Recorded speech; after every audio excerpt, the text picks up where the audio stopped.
అందరికీ నమస్కారం, good morning. ఒక వార్త చూశాను. నవంబర్ 8వ తేదీ ఆంధ్రజ్యోతిలో వచ్చిన వార్త. ఎక్స్పెక్ట్ చేసిందే.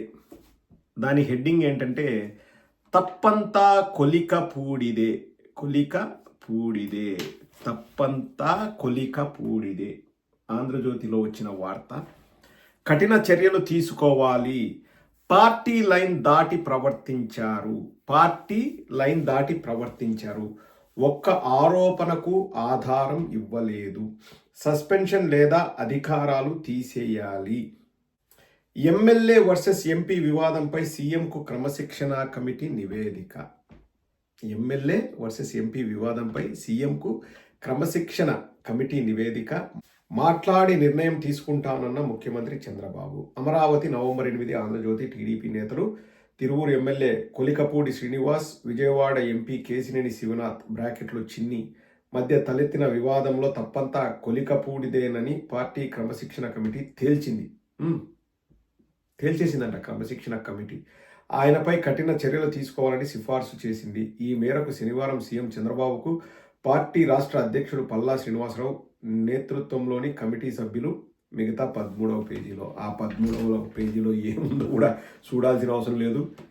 ఇక్కడ ఆంధ్ర రాష్ట్ర ప్రజలందరినీ ఒక విషయాన్ని గమనించమని నేను అడుగుతున్నాను.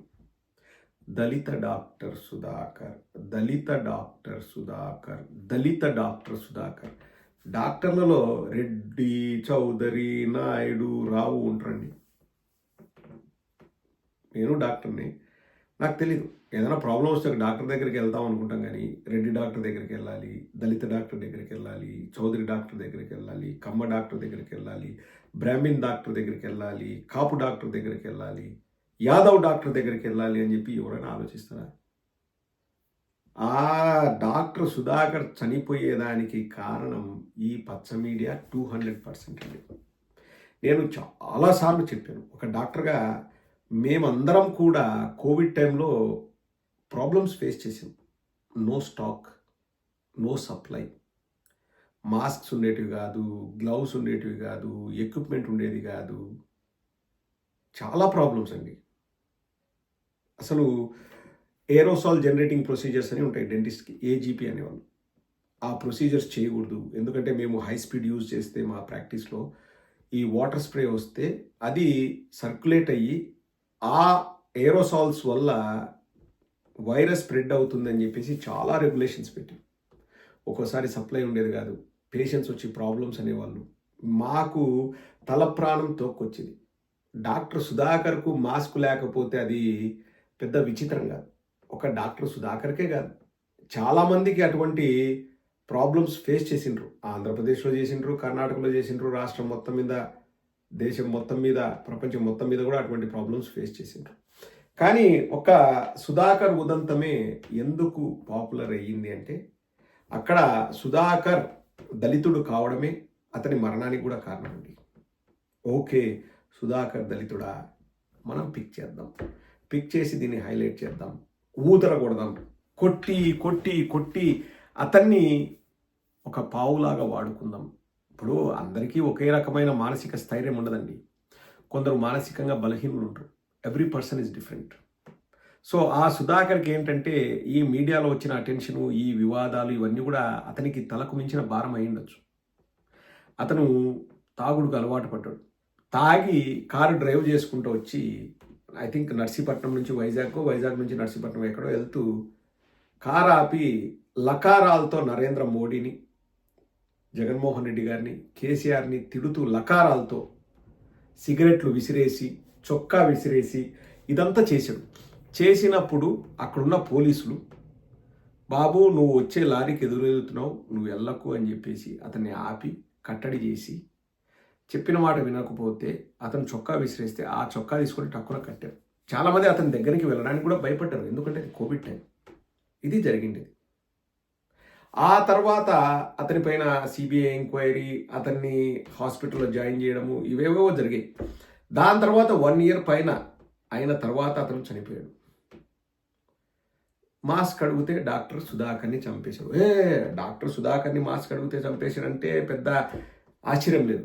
దళిత డాక్టర్ సుధాకర్ని, దళిత డాక్టర్ సుధాకర్ని, దళిత డాక్టర్ సుధాకర్ని మాస్క్ అడిగితే చంపేశారు అని చెప్పేసి పుంకాలుగా కథనాలు వండి వార్చారు. అనంతబాబు ఎవరినో దళితుని డోర్ డెలివరీ చేశాడు. పుంకాలుగా దళితుల్ని వాడుకోవడంలో తెలుగుదేశం వాళ్ళు సిద్ధహస్తులు. 2019 ఎలక్షన్స్ ఓడిపోయిన తర్వాత ఈ పులిసిపోయిన పకోడీ ప్యానల్లో మా గజ్జిగాల్లో ఇంకొకరో ఉంటే అది వర్కౌట్ అవ్వదు అని చెప్పేసి ఒక జడా శ్రవణ్ కుమార్ని, ఒక కొలికపూడి శ్రీనివాస్ని, ఒక బాల కోటయ్యని, ఒక పిచ్చిసేనని వాడు పెట్టుకొని తిరుగుతున్నాడు కదా వాడిని, వీళ్ళందరినీ తీసుకొచ్చారు. వీళ్ళందరినీ హైలైట్ చేశారు. వాళ్ళు ఏమనుకున్నారు? అబ్బా నిజంగానే మమ్మల్ని హైలైట్ చేస్తున్నారు, మా వాక్చాతుర్యం, వాగ్ధాటి, వాక్పటిమ, లోతైన విశ్లేషణ, విషయ పరిజ్ఞానం, మాకున్న తెలివితేటలు, మా గొప్పతనం చూసి మమ్మల్ని పిలిచారని వాళ్ళు అనుకున్నారు. భ్రమలో బతికారు. ఆ భ్రమలు తొలగిపోయాయి. ఫస్ట్ ఆ భ్రమలు తొలగిపోయింది ఎవరికంటే జడా శ్రవణ్ కుమార్కి. అతనికి సీట్ ఇస్తామనో ఏదో హామీ ఇచ్చేసి లాస్ట్కు బిస్కెట్ అన్నారు. ఇంకొకడు పిచ్చిసేన అదేదో పెట్టుకొని తిరుగుతుంటాడు కదా, అంటే అతను కూడా చాలా తెలివైన వాళ్ళే. అతను దళితుల్ని ఎలా వాడుకోవాలన్న దాంట్లో అతను సిద్ధహస్తుడు. ఏదో సీట్ ఇస్తామని చెప్పినారు, సీట్ ఇవ్వలేదు, బిస్కెట్. ఇంకొక అతను పాపం ఏదో పచ్చకండ వేసుకొని తిరుగుతుంటాడు, ఒక పెద్ద ఆయన, బాలకోటయ్య అనుకుంటా, అమరావతి జాక్ అని అతన్ని ఫ్రంట్లో పెట్టేసి అతని చేత మాట్లాడించినాం. ఇప్పుడు ఎక్కడున్నాడో ఎవడికి తెలియదు. మేబీ పులిసిపోయిన పకోడి ప్యానల్లో అప్పుడప్పుడు అవసరమైతే పిలుస్తారు. ఒక్క దళితుడైనా బాగుపడ్డారా చెప్పండి? ఈరోజు కొలికపూడికి వాళ్ళ పార్టీలోని వాళ్ళే అవుట్ రైట్గా అతన్ని తిట్టడము, అతన్ని తూలనాడడము, అతన్ని చెడ్డోటిగా చూపించడానికి వాళ్ళు విశ్వ ప్రయత్నాలు చేస్తున్నారు. కొలికపూడి క్యారెక్టర్ అసాసినేషన్ చేస్తున్నారు. ఎందుకు? కొలికపూడి ఎవరితో పెట్టుకున్నాడు? కేసినేని చిన్ని చౌదరితో పెట్టుకున్నాడు. కేసినేని చిన్ని చౌదరితో. కాబట్టి కొలికపూడి చెడ్డోడు, కొలికపూడి అన్ని తప్పులు చేసినాడు, కొలికపూడి ఆధారం చూపిలే. నెక్స్ట్ వంగలపూడి అనితమ్మ వంతు ఏదో ఒక రోజు వస్తుంది. ఆ అనితమ్మని ఎంత దారుణంగా వాడుకుంటున్నారంటే, నువ్వు బయటికి పోయి నువ్వు మాట్లాడు, నువ్వు రెచ్చిపో, నువ్వు ఇష్టం వచ్చేట్లు వాగుతా ఉండు, అన్నీ నీ విందేస్తాము, రేపొద్దున నీ మంత్రి పదవి పీకేస్తామన్న రీతిలో వంగలపూడి అనితమ్మని వాడుకుంటున్నారు. ఇక్కడ నేను ఒక్కటే మీకు చెప్పదలుచుకున్నానండి. అమరావతి జాక్ అని ఏదో ఒక జాయింట్ యాక్షన్ కమిటీ ఫామ్ చేశారు. ఎప్పుడు 2019 నుంచి 24 మధ్యలో. అందులో ఇప్పుడు పదవి ఉన్నది ఎవరికి చెప్పండి? రాయపాటి శైలజ చౌదరికి మహిళా కమిషన్ చైర్మన్ పదవి ఇచ్చారు. రాయపాటి శైలజ చౌదరి తప్ప ఎవరైనా జాక్లో ఏదైనా ఒక పెద్ద పదవి పొందారో మీరు చెప్పండి. నేను ఈ ప్రశ్న మిమ్మల్ని ఎందుకు అడుగుతున్నా అంటే, నేను అవన్నీ కూడా స్టడీ చేశాను కాబట్టి అడుగుతున్నాను. ఎక్కడ మళ్ళా ఏదో బురద జల్లాలనో అది కాదండి. రాయపాటి శైలజ చౌదరికి కాకుండా మిగతా ఎవరికైనా ఏదైనా పదవి ఇచ్చారా? కేసినేని చిన్ని చౌదరితో పెట్టుకుంటే కొలికపూడి అవుట్, తప్పంతా కొలికపూడిదే అని చెప్పేసి ఏబిఎన్ రాధాకృష్ణ చౌదరి రాశాడు. ఇదే కొలికపూడిని షిఫ్ట్ల వారీగా ఏబిఎన్లో, TV5లో, మహాన్యూస్లో అడ్డదిడ్డాలుగా వాడుకున్నారు గత 5 ఏళ్లలో.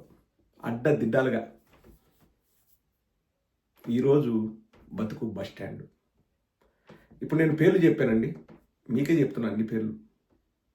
ఎవరిని అందలం ఎక్కించినారు? ఒక్కడికైనా వాల్యూ ఉందా? ఆ పులిసిపోయిన పకోడీ పేరల్లో కూర్చోబెట్టి వీళ్ళను రెచ్చగొట్టి బలిపశువుల్ని చేసి, కామెడీ పీసుల్ని చేసి, వాడుకొని కూరలో కరివేపాకులాగా తీసి పడేశారు. ఒక్కడికైనా ఇప్పుడు నేను 4-5 పేర్లు చెప్పాను. దారుణం ఏంటంటే, నర్సీపట్నంలో అక్కడ బిల్డింగే లేదు, ఏమీ కట్టడం లేదు అని చెప్పేసి తెలుగుదేశం వాళ్ళు డ్రామాలు ఆడితే, మా అధ్యక్షులు జగన్మోహన్ రెడ్డి గారు నర్సీపట్నం వెళ్ళి అక్కడ మేము కట్టిన కట్టడాలను చూపిస్తామని వెళ్తూ ఉంటే, అక్కడ పెద్ద పెద్ద హోర్డింగులు ఎవరివి? చనిపోయిన దళిత డాక్టర్ సుధాకర్ గారివి. ఎవరివి? చనిపోయిన దళిత డాక్టర్ సుధాకర్ గారు. అంటే చనిపోయిన తర్వాత కూడా వారి కుటుంబ సభ్యులకు శోకాన్ని మిగుల్చుతూ ఆ బట్టలు ఇప్పేసి ఇట్లా చూస్తున్న ప్లకార్డులు పెట్టి చనిపోయిన వ్యక్తిని కూడా రాజకీయాల కోసం వాడుకున్నారు ఈ తెలుగుదేశం వాళ్ళు. ఇంతకంటే దారుణం ఉంటుందండి. నిజంగా ఇష్టంగా మనఃపూర్వకంగా నేను బడుగు బలహీన వర్గాలకి మంచి చేయాలని తలిచింది ఎవరు? వాళ్ళను వాడుకుందాం, వాడుకొని అవసరం తీరిన తర్వాత కూరలో కరివేపాకులాగా తీసి పక్కన పడేద్దామని ఆలోచించింది ఎవరు? రాష్ట్రంలోని దళిత సోదరుల్ని ఆలోచించమని అడుగుతున్నాను. ఇది ఏది ఇప్పుడు నేను మాట్లాడిన ప్రతి మాట ఏది కూడా అబద్ధం కాదు. మీ అందరికీ తెలుసు, నాకంటే ఎక్కువ ఆంధ్ర రాష్ట్రంలో ఉన్న ప్రజలందరికీ తెలుసు. ఎవరు ప్యానల్లో కూర్చొని ఉదయం మధ్యాహ్నం సాయంత్రం మాట్లాడేవాళ్ళు? ఒక జడా శ్రవణ్ కుమార్, ఒక కొలికపూడి, ఒక పిచ్చిసేన, ఒక బాలకోటయ్య. కానీ పదవి రాయపాటి శైలజకి, కేసినేని శివనాథ్ చౌదరికి, కొలికపూడి శ్రీనివాసరావుకి మనస్పర్ధలు వస్తే ఎవరిది తప్పంట? కొలికపూడిది తప్పంట తెలుగుదేశంలో. కేసినేని శివనాథ్ చౌదరిది రైట్ అంట. రాయపాటి శైలజ చౌదరికి పదవిస్తారు. ఆ తప్పు కొలికపూడిదని చెప్పేది ఎవరు? ఏబిఎన్ రాధాకృష్ణ చౌదరి. సిఫార్సులు ఎవరికి వెళ్ళాయి? చంద్రబాబు నాయుడు చౌదరికి, లోకేష్ చౌదరి దగ్గరికి సిఫార్సులు. ఇంకా నేను ఇంతకంటే నేనేం మాట్లాడాల్సిన అవసరం లేదండి. ఎందుకంటే నేను మాట్లాడి నా నోరెందుకు పాడు చేసుకోవాలి? దళిత సోదరులనే ఒకసారి ఆలోచించమని అడుగుతున్నాను. అంటే ఏముందిలేండి, ఇప్పుడు ఇతనికి పదవి పోయిందనుకో కొలికపూడికి, మళ్ళీ వచ్చేసి జగన్మోహన్ రెడ్డి గారిని తిట్టడానికి వాడుకుంటారు వాళ్ళు. దళితుల్ని వాడుకోవడంలో వాళ్ళు సిద్ధహస్తులు. వచ్చి వాడుకుంటారు. కొలికపూడికి ఓపికంటే మాట్లాడతాడు, లేదంటే అని. కొలికపూడిది తప్పంట, తప్పంతా కొలికపూడిదే అని చెప్పేసి ఏబిఎన్ రాధాకృష్ణ చౌదరి చెప్పాడు. నేను మళ్ళీ చూపించి ముగిస్తాను. ఏదో నా మాటగా నేను చెప్పడం కాదు. నేను చెప్తే ఏదో వైఎస్ఆర్ కాంగ్రెస్ పార్టీ వ్యక్తిని నేను కక్షతో మాట్లాడుతున్నాను అనుకోవచ్చు, అనుకునే ఆస్కారం ఉంది, తప్పులేదు. కానీ తప్పంతా కొలికపూడిదే ఆంధ్రజ్యోతి. సో రాధాకృష్ణ చౌదరి చెప్పాడు తప్పంతా కొలికపూడిదే అని. నేను ఇప్పుడు ఎన్నిసార్లు మాట్లాడా కానీ నేను దళితుల్ని రాజకీయాల కోసం వాడుకున్నాను, నాకు ఇష్టం లేదు కాబట్టి కొలికపూడి శ్రీనివాసరావు గారు అన్నాను. దళిత నాయకుడు కొలికపూడి, దళిత నాయకుడు కొలికపూడి, దళిత నాయకుడు కొలికపూడి. మేము కూడా అనొచ్చు. నువ్వు నేర్పిన విద్య నీరజాక్షి, ఆడు ముండలగాడు మాట్లాడతాడు. దళిత నాయకుడు సుధాకర్ కాదు, దళిత డాక్టర్ సుధాకర్. ఎంత హేళనగా మాట్లాడతారు చూడండి. దళితుల్ని ఎంత దగా చేశారో ఒకసారి ఆలోచించండి. ఎంత దారుణంగా వాడుకున్నారో ఒకసారి ఆంధ్ర రాష్ట్ర ప్రజలే ఆలోచించండి.